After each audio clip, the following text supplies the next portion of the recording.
ذرا تصور کریں ایک ایسا ملک جہاں ملینز کی تعداد میں ایسے کسان ہوں جو دن رات مٹی سے سونا اگاتے ہوں، لیکن ان کے پاس اپنی قبر جتنی زمین بھی نہ ہو۔ اور دوسری جانب صرف 6,000 افراد ایسے ہوں جن کی جاگیریں اتنی وسیع ہوں کہ گھوڑے دوڑانے پر بھی ختم نہ ہو سکیں۔ یہ وہ وقت تھا جب پاکستان کے کروڑوں کسان انگریز دور کی غلامی سے تو آزاد ہو چکے تھے، لیکن جاگیردارانہ نظام کی بیڑیوں میں اب بھی جکڑے ہوئے تھے۔ ایک طرف وہ غریب کسان تھا جس کے پاس اپنے بچوں کا پیٹ بھرنے کے لیے رتی تک نہ تھی، اور دوسری طرف وہ جاگیردار تھے، وہ لینڈ لارڈز تھے جن کی زمینوں پر گھوڑے دوڑاتے ہوئے سورج ڈھل جاتا تھا مگر زمین ختم نہیں ہوتی تھی۔ قوم کو یہ بتایا گیا تھا کہ اب پاکستان بن گیا ہے، ان بڑے مگرمچھوں سے زمینیں لے کر اب غریب چھوٹے کاشتکاروں اور ایسے کاشتکاروں کو دی جائیں گی جن کے پاس زمینیں نہیں۔ دوستو، اس ویڈیو میں پاکستان کی تاریخ کے ان گم شدہ اوراق کو ہم پلٹیں گے اور دیکھیں گے کہ کیسے لینڈ ریفارمز کے نام پر جاگیرداروں کو مزید تحفظ اس ملک میں دیا گیا، کیسے باغات کی تقسیم، فیملی کو تحائف، خواتین کے حصے کے نام پر دیے گئے استثناء اور اس طرح کے گھورک دھندوں میں کیسے غریب کو الجھایا گیا، اور وہ زمینیں آخر کہاں چلی گئیں جن کا وعدہ غریب کسانوں سے کیا گیا تھا۔ یہ کہانی ہے 1958 کے پاکستان کی، جب جنرل ایوب خان نے اقتدار سنبھالا تو پوری قوم کی نظریں ان پر جمی تھیں۔ ہر غریب، ہر کسان، ہر مزدور اور ہر ہاری یہ امید لگائے بیٹھا تھا کہ اب انگریزوں کے وفادار جاگیرداروں سے اور زمینداروں سے زمینیں واپس لی جائیں گی اور عام مزدوروں اور کاشتکاروں کی قسمت بدل جائے گی۔ اسی مقصد کے لیے 1958 میں لینڈ ریفارمز کمیشن قائم کیا گیا۔ لیکن کیا واقعی ایسا ہوا، یا پھر لینڈ ریفارمز کے نام پر قوم کے ساتھ ایک بہت بڑا ہاتھ ہو گیا؟ دوستو، ایوب خان نے جب لینڈ ریفارم کمیشن قائم کیا تو اس کمیشن کے سامنے جو اعداد و شمار رکھے گئے وہ کسی بھی مہذب معاشرے کے منہ پر تمانچہ تھے۔ یہ اعداد و شمار بتاتے تھے کہ پاکستان میں وسائل کی تقسیم کس قدر ظالمانہ اور غیر منصفانہ تھی۔ اس وقت کے پلاننگ کمیشن کے مہیا کیے گئے ڈیٹا کے مطابق پاکستان میں زمین کی ملکیت دو انتہاؤں پر کھڑی تھی۔ ایک طرف 33 لاکھ کے لگ بھگ وہ چھوٹے کاشتکار اور زمیندار تھے جو پاکستان کے کل زمینداروں کی تعداد کا تقریباً 2/3 یعنی 64% کے قریب بن جاتے تھے۔ ان کی حالت یہ تھی کہ ان سب کے پاس مجموعی طور پر صرف 74 لاکھ ایکڑ اراضی تھی۔ اگر آپ فی کس آن ایوریج حساب لگائیں تو ان غریبوں کے پاس تقریباً 2 ایکڑ فی کس زمین بنتی تھی۔ یہ وہ طبقہ تھا جو دن رات محنت کرنے کے باوجود 2 وقت کی روٹی کو ترستا تھا۔ لیکن دوسری جانب 6,000 افراد ایسے تھے جو پاکستان کے تمام زمینداروں کی کل تعداد کا صرف 0.12% بنتے تھے، یعنی آٹے میں نمک سے بھی کم۔ لیکن ان کی طاقت کا اندازہ اس بات سے لگائیں کہ یہ 6,000 افراد 75 لاکھ ایکڑ اراضی کے مالک تھے۔ یہ 75 لاکھ ایکڑ زمین پاکستان کی کل ملکیتی زمین کا تقریباً 15% سے بھی زائد بنتی تھی، یعنی ملک کی بہترین زرعی زمینوں کا ایک بڑا حصہ صرف چند ہزار خاندانوں کی مٹھی میں تھا۔ ان تمام زمینداروں کے پاس کم از کم اراضی 500 ایکڑ یا اس سے زائد تھی۔ اگر بڑے زمینداروں کے دائرے کو تھوڑا مزید ہم وسیع کریں اور ان 6,000 بڑے زمینداروں میں ان زمینداروں کو بھی شامل کر لیں جو 100 ایکڑ یا اس سے زائد یعنی کم از کم 4 مربع یا اس سے زائد زمین کے مالک تھے، تو صورتحال مزید گھمبیر اور خوفناک ہو جاتی ہے۔ اعداد و شمار کے مطابق ایسے زمینداروں کی کل تعداد جو 100 ایکڑ سے زائد کے مالک تھے 63,000 بنتی تھی، اور ان 63,000 افراد کے پاس پاکستان کی کل ملکیتی زرعی اراضی کا 1.5 کروڑ ایکڑ سے بھی زائد رقبہ تھا۔ ذرا سوچئے، 1.5 کروڑ ایکڑ یہ وہ زمین تھی جو پاکستان کی کل رپورٹڈ زرعی زمین جو تقریباً 4 کروڑ 86 لاکھ ایکڑ بنتی تھی، اس کا لگ بھگ 1/3 حصہ تھا۔ یعنی خلاصہ یہ نکلا کہ ملک کے 50,68,000 زمین مالکان میں سے 33 لاکھ افراد کے پاس مجموعی زمین کا صرف 15% تھا، جبکہ دوسری جانب صرف 63,000 افراد یعنی کل زمینداروں کی تعداد کا صرف 1% کے لگ بھگ افراد 1/3 زمین کے مالک تھے۔ 33 لاکھ چھوٹے زمیندار ایک طرف اور 63,000 طاقتور بڑے زمیندار جو ان 33 لاکھ افراد کی کل زمینوں سے بھی دگنی زمینوں کے مالک تھے دوسری طرف تھے۔ یہ تھا وہ پاکستان جو 1958 میں سانس لے رہا تھا۔ دوستو یہ بات ذہن میں رکھنا ضروری ہے کہ پلاننگ کمیشن کے یہ اعداد و شمار پاکستان کی کل 100% زمین کا مکمل احاطہ نہیں کرتے، بلکہ یہ صرف وہ اراضی ہے جو اس وقت رپورٹ ہوئی تھی۔ یہ کل ملکی رقبے کا تقریباً 60% بنتی تھی۔ باقی کا 40% حصہ، جس میں زیادہ تر صحرا خصوصی علاقے تھے، سرے سے ان رپورٹڈ تھی۔ ان ان رپورٹڈ علاقوں میں کلات ڈویژن کے 5 کروڑ ایکڑ، بہاولپور کے 90 لاکھ ایکڑ، خیرپور ریاست کے 30 لاکھ ایکڑ، حیدرآباد کے 20 لاکھ ایکڑ، پشاور اور قبائلی علاقوں کے 1 کروڑ 10 لاکھ ایکڑ اور ڈیرہ اسماعیل خان کے 50 لاکھ ایکڑ شامل تھے۔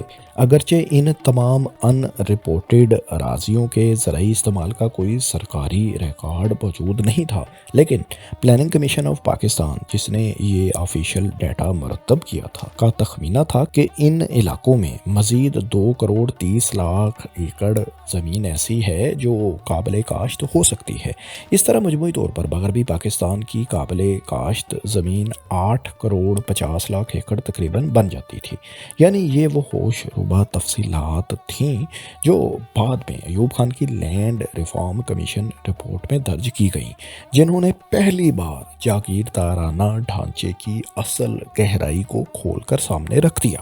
اگر زمین کی ملکیت کا ہم صوبائی سطح پر جائزہ لیں تو سندھ کے حالات سب سے برے تھے۔ سندھ کی 1/3 زمین جو کم و بیش 30 لاکھ ایکڑ بنتی تھی، صرف 3,000 وڈیروں اور جاگیرداروں کے پاس تھی۔ بلوچستان میں کوئٹہ ڈویژن کی 1/3 اراضی جو 7 لاکھ ایکڑ سے زائد تھی، صرف 400 افراد کی ملکیت تھی۔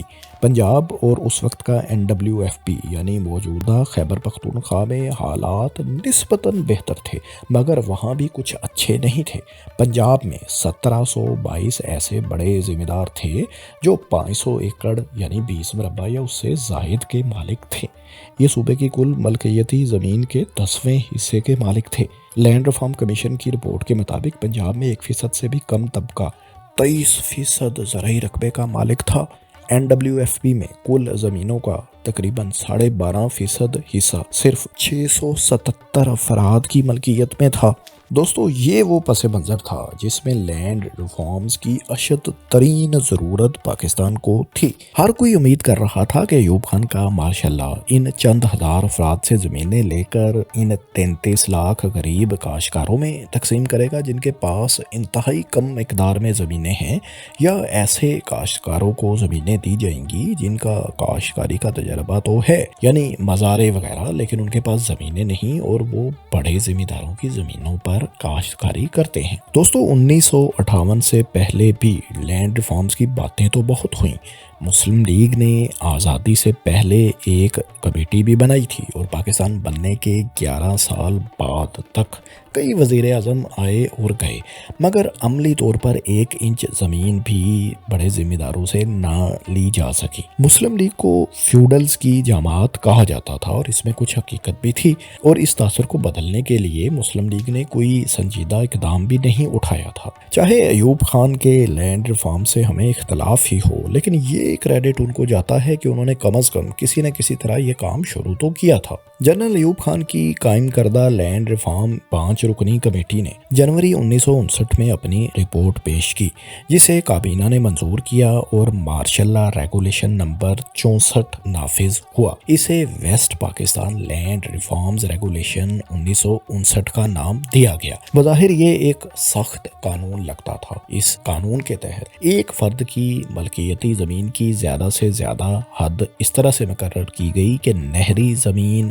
زیادہ سے زیادہ 500 ایکڑ کسی ایک فرد کی ملکیت میں ہو سکتی ہے، اور ان اریگیٹڈ لینڈ یعنی بارانی زمین زیادہ سے زیادہ ایک فرد کی ملکیت میں 1000 ایکڑ ہو سکتی ہے۔ یعنی حکومت نے فارمولا یہ طے کیا کہ ایک نہری ایکڑ 2 بارانی ایکڑوں کے برابر ہے۔ بظاہر 500 ایکڑ نہری زمین اور 1000 ایکڑ غیر نہری زمین کی حد بھی ملکیتی طور پر بہت زیادہ تھی، لیکن اس کے علاوہ بھی بہت سے کھیل کھیلے گئے۔ اس لینڈ ریفارم کمیشن نے ملکیتی زمین کی حد کو صرف ایکڑز میں ہی محدود نہیں رکھا، بلکہ اس کے ساتھ ایک اور شرط جوڑ دی گئی جسے پروڈیوس انڈیکس یونٹ یعنی PIU کہا جاتا ہے۔ اب آپ سوچ رہے ہوں گے کہ یہ PIU کیا بلا ہے؟ دراصل یہ انگریز دور میں شروع ہوا تھا۔ بورڈ آف ریونیو کا موقف تھا کہ چونکہ پاکستان کے مختلف علاقوں کی زمین زرخیزی میں برابر نہیں اور نہ ہی ایک برابر پروڈکشن وہ دیتی ہے، مثلا فیصل آباد کی زمین زیادہ زرخیز ہے بنسبت میاں والی یا DG خان کی زمین کی، اس لیے زمین کی ملکیتی حد ایکڑ کی بجائے اس کی پیداواری صلاحیت یعنی پروڈیوس انڈیکس یونٹ PIU میں مقرر ہونی چاہیے۔ یہاں تک تو یہ بات منطقی لگتی ہے، لیکن مسئلہ کیلکولیشن میں تھا۔ ان یونٹس PIUs کی کیلکولیشن کے لیے جو فی ایکڑ پیداوار کا پیمانہ رکھا گیا وہ انتہائی پرانا اور کم تھا۔ اس دور میں مشینوں، ٹریکٹروں اور ٹیوب ویلوں کی کمی تھی، اس لیے زمین کم پیداوار دیتی تھی۔ لینڈ ریفارم کمیشن نے یہ حقیقت سرے سے ہی نظر انداز کر دی کہ مستقبل میں جب جدید ٹیکنالوجی آئے گی تو 1 ایکڑ سے پیداوار کئی گنا تک بڑھ جائے گی۔ لینڈ ریفارم کمیشن نے یہ شرط رکھی کہ ایک بندہ 500 ایکڑ نہری زمین رکھ سکتا ہے، لیکن اس کے پاس اگر ایسی زمین ہے جو 36,000 PIU سے کم بنتی ہے تو وہ اس سے زیادہ زمین بھی رکھ سکتا ہے، یہاں تک کہ اس کے کل 36,000 PIUs پروڈیوس انڈیکس یونٹس پورے ہو جائیں۔ سادہ الفاظ میں اس کا مطلب یہ تھا کہ بڑے ذمہ داروں کو یہ موقع مل گیا کہ وہ کم زرخیز یا غیر آباد زمینوں کے نام پر ہزاروں ایکڑ رقبہ اپنے نام پر رکھ سکتے تھے، کیونکہ کاغذوں میں ان کے 36,000 یونٹس پورے نہیں ہو رہے تھے۔ بورڈ آف ریونیو کی تجویز تو یہ تھی کہ زمین کی ملکیتی حد مقرر ہی PIUs میں صرف کی جائے، ایکڑز میں اس کا ذکر ہی نہ ہو، لیکن لینڈ ریفارم کمیشن نے اسے پیچیدہ سمجھتے ہوئے 500 ایکڑ نہری اور 1000 ایکڑ بارانی زمین کے ساتھ 36,000 PIUs کی اضافی شرط نافذ کر دی۔ یہی وہ پہلا چور دروازہ تھا جس نے لینڈ ریفارمز کی بنیادیں کھوکھلی کر دیں۔ جاگیرداروں نے اپنی بہترین زمینیں چھپائیں اور جو بنجر یا کم پیداوار والی زمینیں تھیں انہیں PIU کے کھاتے میں ڈال کر ہزاروں ایکڑ رقبہ قانونی طور پر اپنے پاس بچا لیا۔ دوستو، لینڈ ریفارم کمیشن کی ان سفارشات کے سارے عمل میں جہاں باقی ممبرز جاگیردار اور بیوروکریٹس کے گٹھ جوڑ کا شکار ہو چکے تھے، وہیں ایک شخص ایسا تھا جو اس معاملے سے اختلاف کر رہا تھا۔ وہ تھے لینڈ ریفارم کمیشن کے ایک ممبر غلام اسحاق خان، جو بعد میں پاکستان کے چیئرمین سینٹ اور صدر بھی بنے۔ غلام اسحاق خان سفارشات مرتب کرنے والے لینڈ ریفارم کمیشن کے ممبر تھے۔ کمیشن کی اکثریت کی سفارشات سے وہ سخت نالاں تھے۔ ان کا دو ٹوک موقف تھا کہ 500 ایکڑ نہری اور 1000 ایکڑ بارانی زمین کی حد بہت زیادہ ہے۔ انہوں نے کمیشن کے سامنے یہ دلیل رکھی کہ اگر ہم اتنی بڑی حد مقرر کر دیں گے تو لینڈ ریفارم کمیشن کا اصل مقصد یعنی وسائل کی منصفانہ تقسیم ہی فوت ہو کے رہ جائے گا۔ غلام اسحاق خان نے کمیٹی کی میجورٹی سفارشات سے اختلاف کیا۔ انہوں نے اختلافی نوٹ لکھا اور اپنی طرف سے ملکیتی زمین کی حد الگ سے سفارش کی۔ ان کے خیال میں ایک فرد کے لیے زیادہ سے زیادہ ملکیتی زمین کی حد 150 ایکڑ نہری زمین ہونی چاہیے۔ غیر نہری زمین کی صورت میں یہ حد 300 ایکڑ اور ایسی زمین جو بارانی ہے اس کے لیے زیادہ سے زیادہ 450 ایکڑ۔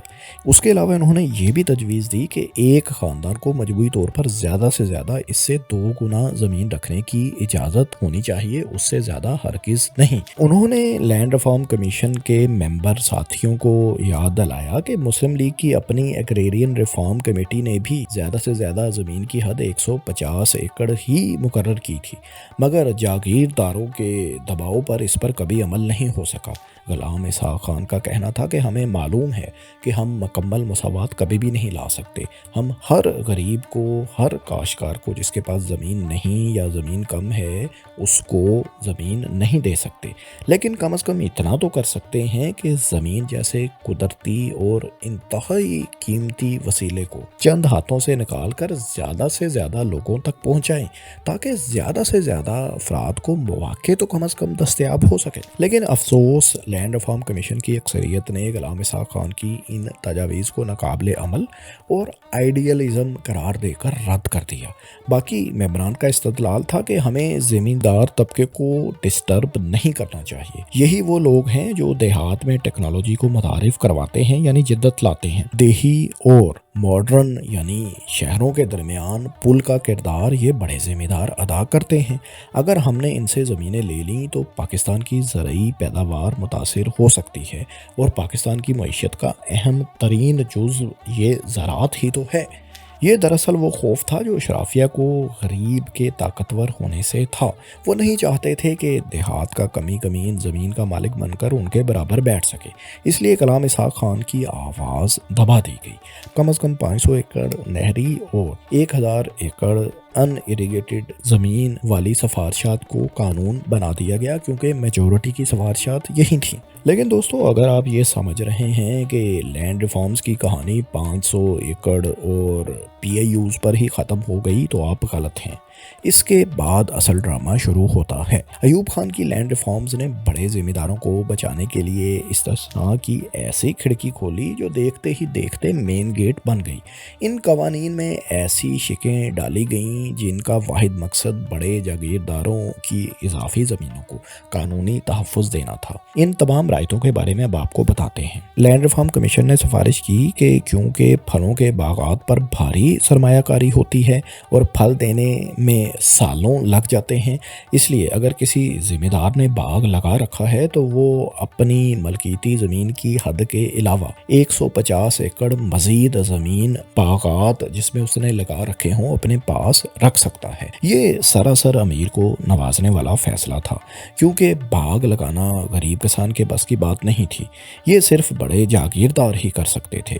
اسحاق خان نے اس رعایت کی بھی مخالفت کی تھی، لیکن یہ شک بھی ظاہر ہے میجورٹی کی وجہ سے منظور ہو گئی تھی۔ فیملی ممبرز میں جائیداد کی تقسیم بھی ایک بڑا مذاق تھا جو رعایت اس لینڈ ریفارم کمیشن نے دی۔ قانون میں یہ شک رکھی گئی کہ ایک ذمہ دار اپنی 18,000 پی اے یوز کے برابر زمین اپنے ورثاء کو گفٹ کے طور پر دے سکتا ہے۔ اس کا مطلب یہ تھا کہ اگر کوئی چالاک جاگیردار پچھلے 12 سالوں میں یعنی قیام پاکستان سے لے کر اب تک اپنی زمینیں خاندان میں تقسیم نہیں کر سکا تھا تو حکومت نے اسے اب سرکاری طور پر یہ آخری موقع فراہم کر دیا، یعنی بجائے اس کے کہ اضافی زمین حکومت لے لیتی، ذمہ داروں نے راتوں رات اپنی ہزاروں ایکڑ زمینیں اپنے بچوں، بیویوں، حتیٰ کہ ملازمین، دور پرے کے رشتہ داروں اور دوستوں وغیرہ تک کے نام ٹرانسفر کر کے کاغذی کارروائی پوری کر لی۔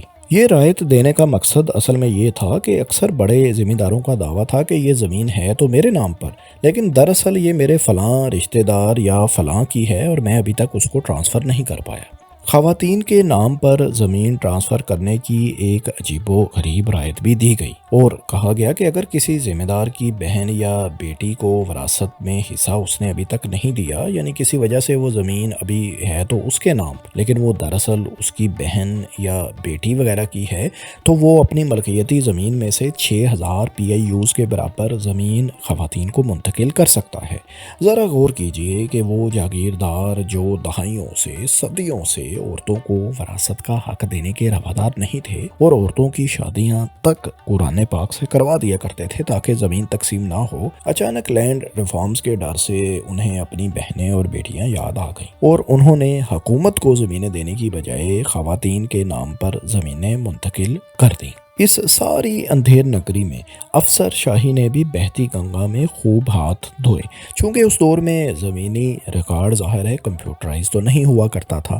ضلع کا ڈپٹی کمشنر، تحصیلدار یا پٹواری ہی سب سیاہ و سفید کے مالک ہوا کرتے تھے، اس لیے جدی پشتی ذمہ داروں کے لیے ان افسران سے مل کر زمینوں کی پی اے یوز کو کم یا زیادہ کروانا، یا نہری زمین کو بارانی کاغذات میں کروا لینا، یا بارانی کو شہری میں تبدیل کروا لینا بھی کچھ زیادہ مشکل نہیں تھا۔ یہی نہیں، پرانی طریقوں کے اسٹامپ پیپرز وغیرہ کے ذریعے زمینیں ملازمین، دوستوں یا دور پرے کے رشتہ داروں کے نام منتقل کرنا بھی ان کے لیے بائیں ہاتھ کا کھیل تھا۔ وکلاء اور سرکاری افسران نے مل کر ایسی قانونی چالیں نکالیں کہ لاکھوں ایکڑ اراضی کاغذوں میں تو تقسیم ہو گئی، مگر عملی طور پر وہ اسی لینڈ لارڈ، اسی جاگیردار کے پاس ہی رہی۔ ان تمام رعایتوں کا نتیجہ یہ نکلا کہ بڑے بڑے مگرمچھ جو ہزاروں ایکڑوں کے مالک تھے، وہ قانونی طریقے سے اپنی 90% زمینیں بچانے میں کامیاب ہو گئے، اور حکومت اور غریب کسان منہ دیکھتے رہ گئے۔ دوستو، لینڈ ریفارم کمیشن کا ایک اور بڑا ہدف جاگیری زمینیں بھی تھیں۔ یہ وہ جاگیریں تھیں جو برٹش سرکار نے اپنے وفاداروں کو تحفے میں دی تھیں، یا پھر یہ زمینیں برٹش دور پہلے سے بھی جاگیر کی صورت میں ان افراد کے پاس تھیں، اور انگریز سرکار نے ان جاگیروں کو انہی کے پاس رہنے دیا تھا تاکہ وہ برٹش سرکار کے حامی رہیں اور ان کے خلاف نہ ہوں۔ سندھ میں بالخصوص یہ مسئلہ تھا۔ وہاں 11 لاکھ ایکڑ سے زائد رقبے پر محیط سینکڑوں جاگیریں تھیں۔ اس میں سے زیادہ تر جاگیریں اور رقبہ انگریز دور سے بھی پہلے سے جاگیروں کی صورت میں ان لوگوں کے پاس تھا۔ تالپور فیملی کے پاس 4,89,000 ایکڑ کی جاگیریں تھیں، جو کہ انگریز سرکار سے پہلے سندھ کے حکمران ہوا کرتے تھے، بلکہ تالپوروں کی خیرپور اسٹیٹ تو پرنسلی اسٹیٹ کے طور پر قائم رہی تھی اور تقسیم بر صغیر کے بعد پاکستان میں شامل ہوئی تھی۔ سندھ کے علاوہ ریاست بہاولپور میں 150، بلوچستان میں 258 اور کلات میں بھی 59 جاگیریں قائم تھیں۔ ستم ظریفی یہ تھی کہ سندھ کی 11 لاکھ ایکڑ جاگیری اراضی میں سے ایک بڑا حصہ ایسا تھا جس کا انگریز سرکار نے کبھی سرے سے سروے ہی نہیں کروایا تھا۔ یہ زمینیں ان سرویڈ قرار دی گئی تھیں، یعنی ریاست پاکستان کے پاس بھی ان کی ملکیت کا کوئی واضح ریکارڈ یا ڈیٹا موجود ہی نہیں تھا۔ اندازہ لگائیں کہ سندھ اور دیگر علاقوں میں اس سروے کے دوران جاگیرداروں اور سرکاری افسران نے کیسے کیسے کھیل کھیلے ہوں گے۔ 11 لاکھ ایکڑ کی جن جاگیروں کا ہم نے ذکر کیا، لینڈ ریفارم کمیشن کے مطابق حکومت کو ان جاگیروں میں سے صرف 3,16,000 ایکڑ زمینیں ہی واپس مل پائی تھی لینڈ ریفارم کی امپلیمنٹیشن کے بعد۔ باقی کی 8 لاکھ ایکڑ زمینیں کہاں گئیں، اس کا واضح جواب ملنا مشکل ہے۔ یہ زمینیں غالباً مختلف رعایتوں اور گفٹ اسکیموں وغیرہ کی نظر ہو گئی تھیں، یا وہ جاگیردار ان زمینوں کو آگے بیچ چکے تھے۔ دلچسپ بات یہ ہے کہ پاکستان بننے کے 12 سال بعد بھی یہ جاگیردار حکومت کو لینڈ ریونیو اور آبیانہ یعنی پانی کا ٹیکس، یا جو پانی یہ حاصل کرتے تھے اس کا معاوضہ ادا نہیں کرتے تھے۔ یعنی یہ ریاست کے اندر ریاست بنے ہوئے تھے اور مفت کی زمینوں پر عیاشی کر رہے تھے اور پانی کی قیمت بھی ادا نہیں کرتے تھے۔ لینڈ ریفارم کمیشن نے سفارش کی کہ ان تمام جاگیروں کو بغیر کسی معاوضے کے فوری طور پر ضبط کر لیا جائے۔ یہ فیصلہ محض زمین کی واپسی کا ہی نہیں تھا، بلکہ اعداد و شمار نے سب کی آنکھیں کھول دیں۔ ایک اندازے کے مطابق صرف ان مفت کی جاگیروں کے واپس حکومت کے کنٹرول میں آنے سے یا ان جاگیرداروں کے ہاتھ سے نکل جانے سے لینڈ ریونیو اور آبیانہ کی مد میں سالانہ 40 سے 50 لاکھ روپے کی خطیر آمدن حکومت پاکستان کو ہونا شروع ہو چکی تھی۔ ذرا سوچئے کہ یہ وہ کروڑوں روپے اس دور کے تھے جو صرف پانی اور زمین کے ٹیکس کی صورت میں بنتے تھے، اور یہ جاگیردار سالوں سے ادا نہیں کر رہے تھے۔ حکومت کو امید تھی کہ اس فیصلے سے نہ صرف لاکھوں ایکڑ زمینیں حکومت کو واپس ملیں گی، بلکہ قومی خزانے میں آبیانہ اور لینڈ ریونیو کی مد میں بھی یہ پیسے آئیں گے۔ لیکن لینڈ ریفارمز کی امپلیمنٹیشن کے بعد صرف 3,16,000 ایکڑ ہی حکومت کو واپس مل سکی۔ دوستو، انگریز سرکار نے اپنے منظور نظر افراد کو صرف جاگیریں اور زمینیں ہی نہیں دی تھیں، بلکہ لائیو سٹاک فارمز اور سٹڈ فارمز کے نام پر بھی لاکھوں ایکڑ زمینیں لیز یا گرانٹ وغیرہ کی صورت میں دے رکھی تھیں۔ آپ یقیناً سوچ رہے ہوں گے کہ ان فارمز کا آخر کیا بنا، کیا یہ واپس لیے گئے؟ تو دوستو، یہ فارمز 2 طرح کے تھے۔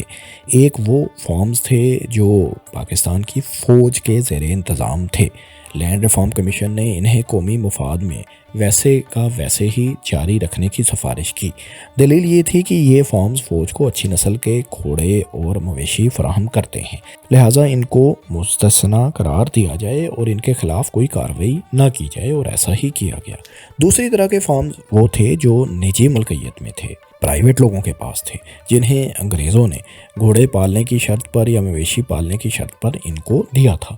یہ تمام فارمز انگریزوں کے وفادار نوابوں اور جاگیرداروں کے پاس تھے، جن میں نواب آف کالا باغ جیسی با اثر فیملیز بھی شامل تھیں۔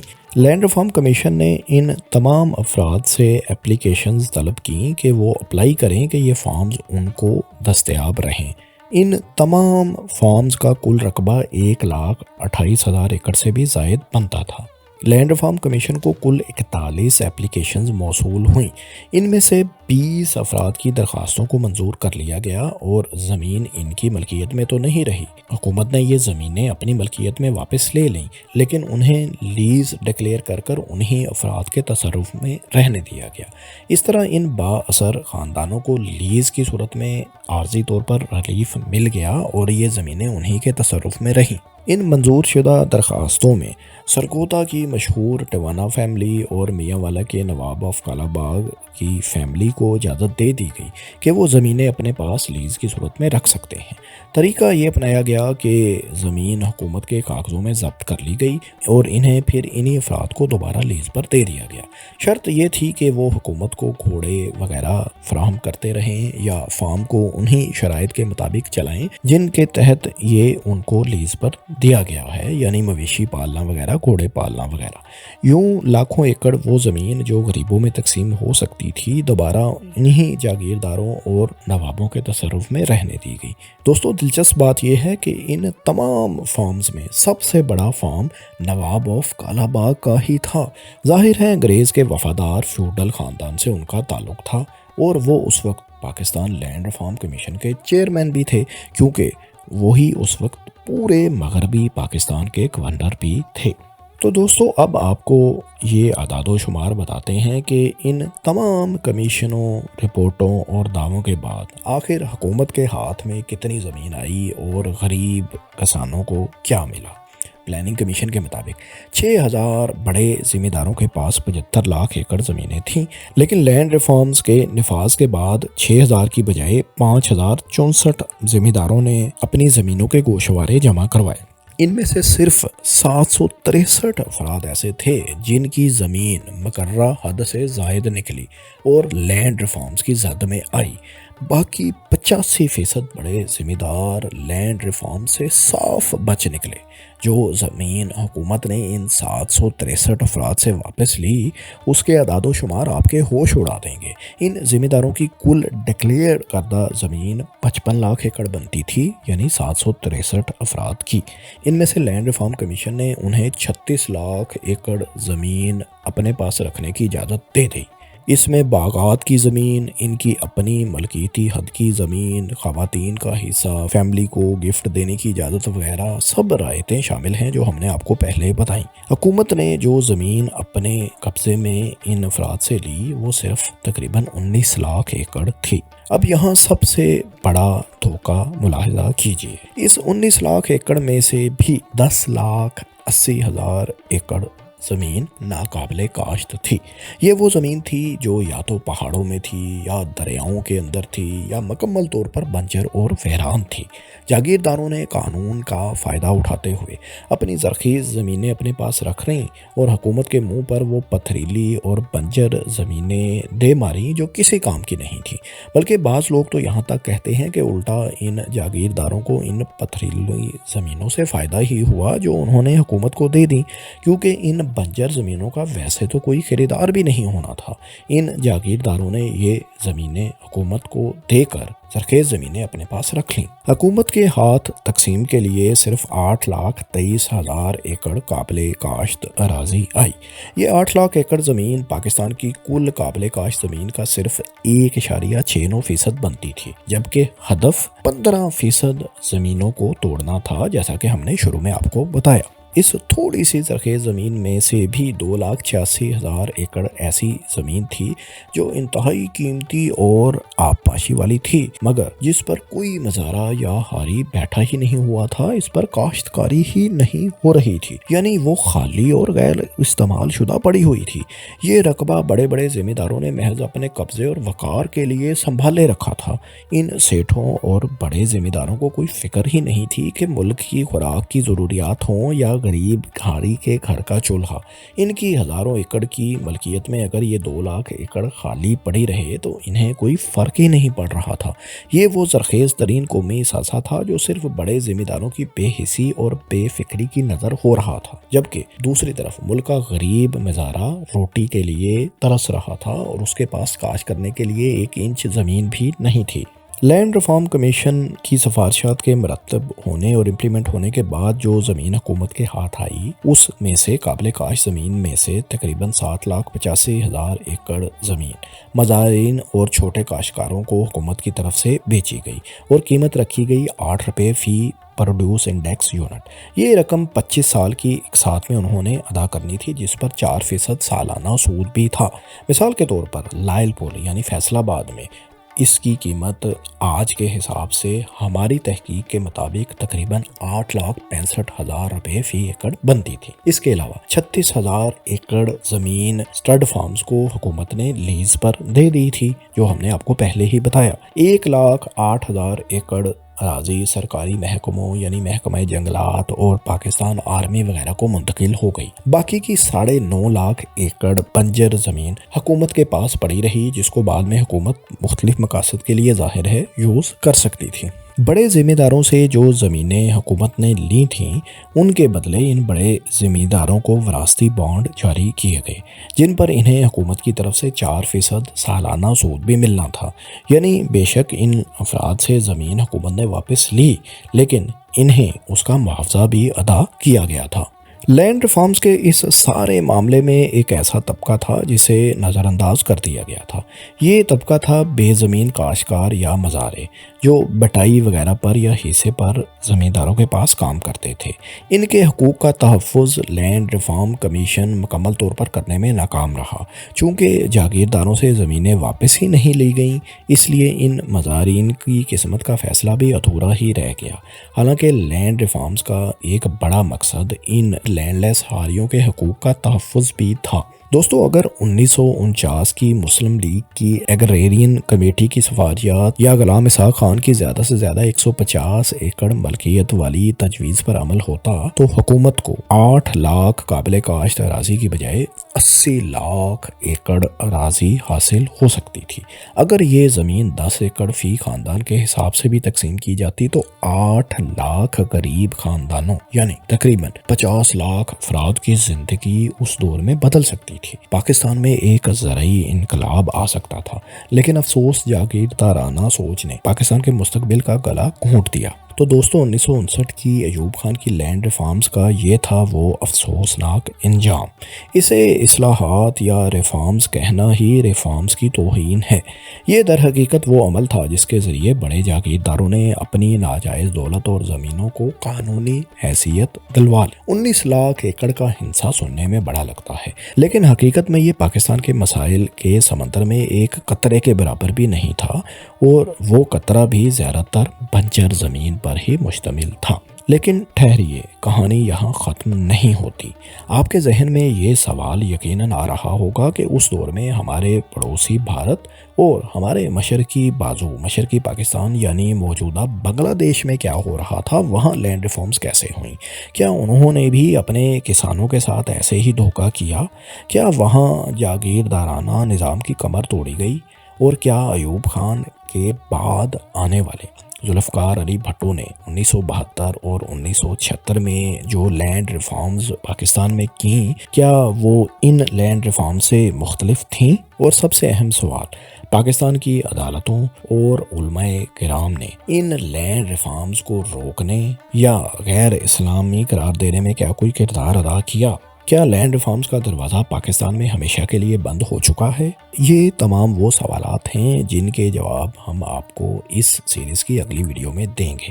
اگر آپ چاہتے ہیں کہ ہم بھارت اور بنگلہ دیش کے لینڈ ریفارمز اور ذوالفقار علی بھٹو کی لینڈ ریفارمز پر ویڈیو بنائیں تو کمنٹس میں ہمیں ضرور بتائیں، اور اس ویڈیو کو لائک کریں، شیئر کریں، اس کے نیچے کمنٹس کر کے ڈسکشن کو فروغ دیں۔ اس طرح کی معلوماتی تحقیقاتی ویڈیوز آئندہ بھی دیکھنے کے لیے بگ سوچو کو سبسکرائب بھی کر لیں۔ شکریہ۔